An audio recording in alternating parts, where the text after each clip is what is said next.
जय शिवराय मित्रांनो, या व्हिडिओतून आपण बघणार आहे standard sizes of room in residential building. आता मित्रांनो बघा, यात आपण काय काय बघणार आहे. Bathroom sizes, water closet sizes, kitchen, bedroom, living room, dining room, balcony sizes, puja room sizes, okay. Also veranda, parking, and also the distance between two column ही किती असली पाहिजे ते आपण बघणार आहे. चला तर मग बघूया. तर बघा मित्रांनो, बाथरूम रूमच्या साइजेस. बाथरूम रूम म्हणजेच आंघोळीचा रूम, ओके. आता जे बाथरूमचा जो रूम आहे त्याची स्टँडर्ड साइजेस ॲज पर नॉर्मनुसार ही 3x4 आहे, ओके. कमीत कमी एवढा पाहिजे, म्हणजे याच्यापेक्षा कमी नको.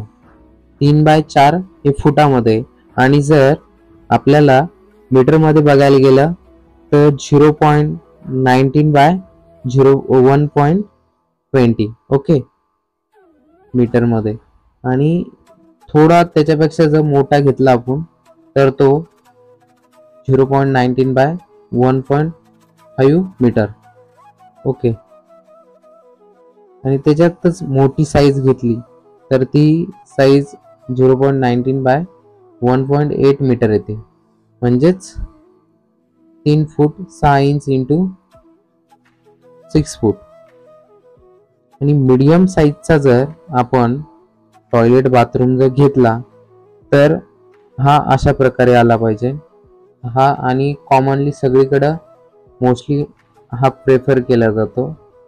तो असतो आपला 4x6 फूट. आणि जर अटॅच असला, अटॅच म्हणजे काय, याच्यात बाथरूम आणि टॉयलेट हे दोघी ऍड असतात, ओके. म्हणजे इथे जर बाथरूम आहे तुमचा, इथं बॅक साईडला टॉयलेट असतं. जर दोन्ही कंबाईन तर त्याची साईज असते आपली 4 फूट 6 इंच इंटू 7 फूट, ओके. आणि अटॅच धरून जर मोठ्यातला मोठ्यात टॉयलेट बाथरूम जर आपण बघितला तर त्याची स्टँडर्ड साईज आहे 5 फूट बाय 8 फूट, ओके. आता आपण बघूया वॉटर क्लोजेटच्या स्टँडर्ड साइजेस. वॉटर क्लोजेट म्हणजे टॉयलेट, ओके. तो वॉटर क्लोजेटची स्मॉलेस्ट साईज येते, कमीत कमी ती असते आपली 0.9 मीटर इंटू 0.75 मीटर. म्हणजेच हे जर फुटात बघितलं आपण तर किती येतं आपलं 2 फूट 6 इंच इंटू 3 फूट, ओके. आणि ही जर साईज आपण मीडियम साठी बघितली, आणि हा कॉमनली यूज केला जातो म्हणजे मोस्टली सगळ्याकडेच, ओके. तर याची स्टँडर्ड साईज आहे 3x3 फूट. आणि जर आपण मीटरमध्ये बघितलं तर 0.19/0.90 मीटर, म्हणजेच जवळपास 1 मीटर बसतो, ओके.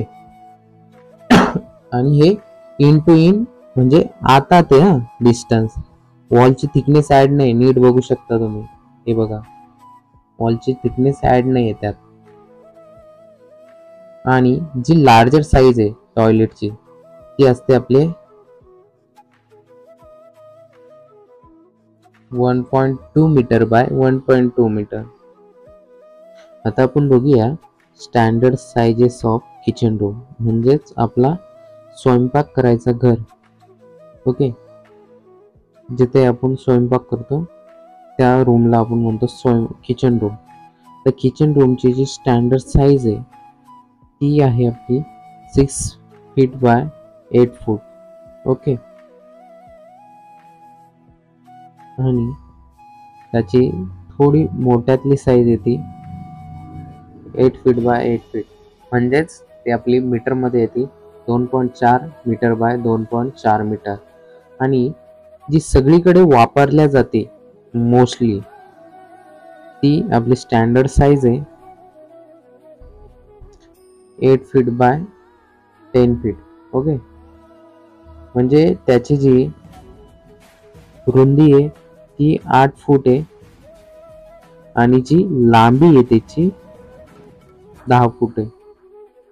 आणि त्याच्यापेक्षा जर थोडा मोठा जर किचन घेतला आपण तर तो असतो आपला 8 फूट बाय 12 फूट म्हणजेच 2.4 मीटर बाय 3.6 मीटर. आणि याच्यापेक्षा लार्जेस्ट रूम घेतला किचनचा, जास्तीत जास्त साईज जर घेतली तर ती आपली असते 10 बाय 10 फूट, ह्या चौरस आहे पूर्ण. आणि त्यात जर थोडी मोठी साईज घेतली तर ती असते आपली 10 फूट बाय 12 फूट. याच्यापेक्षा मोठा पण घेऊ शकता आणि याच्यापेक्षा मोठा तो दिसायला थोडा आणि त्याच्यात हे करायला थोडं विचित्र वाटतं. बघा मित्रांनो, आता आपण बघूया बेडरूमच्या स्टँडर्ड साईजेस. तर छोट्यातला जो बेडरूम असतो आपला त्याची जी स्टँडर्ड साईज आहे ती आहे 8 फूट बाय 8 फूट. पण हा लहान मुलांसाठी कम्फर्टेबल आहे. पण जर आपल्या ओव्हरऑल फॅमिलीसाठी जर बेस्ट असेल छोट्यातला छोट्यातला बेडरूम तर तो असतो 10 फूट बाय 10 फूट. ओके. आणि जो कॉमनली यूज केला जातो म्हणजे मीडियम साईजचा तो आपला बेडरूम आहे 10 फूट बाय 12 फूट. म्हणजे त्याची जी रुंदी आहे ती 10 फूट आणि लांबी जी आहे ती आहे 12 फूट म्हणजेच 3 मीटर बाय 3.6 मीटर. आणि त्यापेक्षा जो सगळीकडे वापरला जातो मीडियम मधलाच थोडा मोठा तो 12 फूट बाय 12 फूट. ओके. याच्यापेक्षा जो लार्जेस्ट रूम असतो त्याच्यात म्हणजे मास्टर बेड असतो. तो मास्टर बेड म्हणजे याच्यात काय असतं, इथं कोपऱ्यात किंवा इकडे कोपऱ्यात टॉयलेट बाथरूम अटॅच असतं, त्याला आपण म्हणतो मास्टर बेडरूम. ओके. तर त्याची जी साईज आहे 12 फूट बाय 14 फूट आणि 12 फूट बाय 15 फुटाचा आपण घेत असतो. तो याच्यापेक्षा पण मोठे रूम असतात पण याच्यापेक्षा मोठा अनकम्फर्टेबल आहे. आता आपण बघूया लिव्हिंग रूम म्हणजेच जिथे आपण राहतो तो रूम किंवा जिथे बैठक बसते किंवा रहदारी चालते तिथे त्या रूमला आपण म्हणतो लिव्हिंग रूम.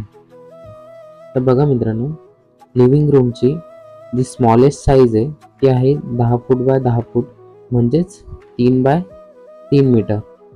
ओके. त्याच्यापेक्षा जर मोठा घेतला आपण तो जर लिव्हिंग रूम तर तो असतो 10 फूट बाय 12 फूट.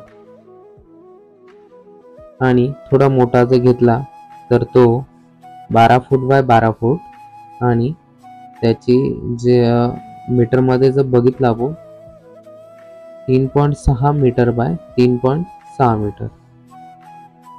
आणि जर मीडियम साईज म्हणजे जी सगळीकडे वापरल्या जाते कॉमनली तर ती साईज आहे 12 फूट बाय 14 फूट म्हणजेच त्याची जी रुंदी आहे ती 12 फूट आहे आणि जी लांबी आहे ती आहे 14 फूट म्हणजे 4.2 मीटर. आणि तोच त्याच प्रकारचा कॉमनली रूम थोडा मोठ्यातला यूज केला जातो, तो असतो 12 फूट बाय 16 फूटवाला. तर तो मीटरमध्ये बघायला गेला तर 3.6 मीटर इंटू 4.8 मीटर असं असतो. आणि याच्यापेक्षा जर लार्जेस्ट रूम बघितला आपण तर तो कॉमनली 14 फूट बाय 18 फूट असतो आणि त्यासारखा एक त्या प्रकारे तो 16 फूट बाय आपण 20 फूट घेत असतो. ओके. आणि आता आपण बघूया डायनिंग रूम. डायनिंग रूम म्हणजेच जेवणाचा रूम, जिथे आपण जेवण करायला बसतो त्या रूमला आपण म्हणतो डायनिंग रूम. तो कॉमनली यूज केला जातो 8 फूट बाय 10 फूट. ओके. म्हणजेच 2.4 मीटर बाय 3 मीटर. आणि त्याची जी मीडियम साईज आहे ती आहे 10 फूट बाय 12 फूट आणि थोडी जी मोठी साईज आहे त्याची लार्जेस्ट साईज ती असते 12 फूट बाय 14 फूट. ओके.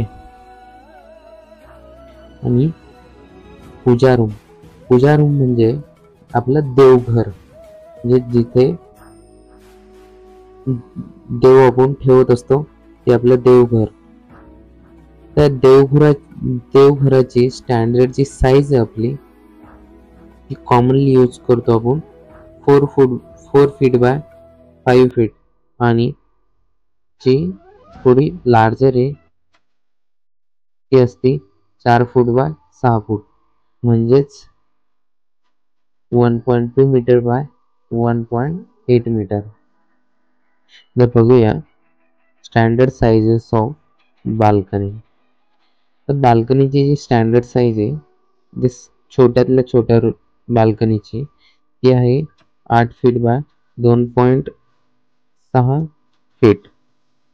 तर त्यातली जर मीडियम साईज बघितली जी सगळीकडे वापरल्या जाते बाल्कनीची ती साईज आहे आपली 10 फीट बाय 3 फीट. ओके. थोडी त्यातली मोठी साईज 10 फूट बाय 4 फूट अशा प्रकारे. आणि जो आपला वरांडा आणि पार्किंग रूम किंवा पार्किंगचा स्पेस आहे त्याची जी साईज आहे कॉमनली आपण जी कमीत कमी ठेवत असतो जिथे जागा कमी आहे किंवा म्हणजे ॲज पर स्टँडर्ड नॉर्म नुसार ते आपण ठेवतो 3 फीट बाय 10 फूट. ओके.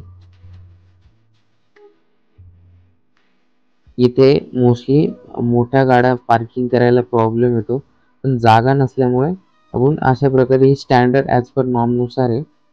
आणि जी कॉमनली आपण यूज करतो सगळीकडे ती जी साईज आहे 8 फीट बाय 10 फूट. ओके. इथे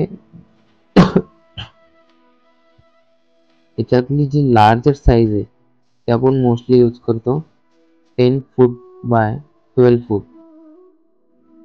आणि एक्स्ट्रा लार्ज म्हणजे याच्यापेक्षा तिथे जर जास्त जर स्पेस असला तर जास्तीत जास्त आपण कॉमनली यूज करतो 10 फूट बाय 15 फूट. आणि त्याच्यापेक्षा जर अजून एक्सिड जागा जर असेल आपल्याकडे तर आपण यूज करतो 12 फूट बाय 16 फूट.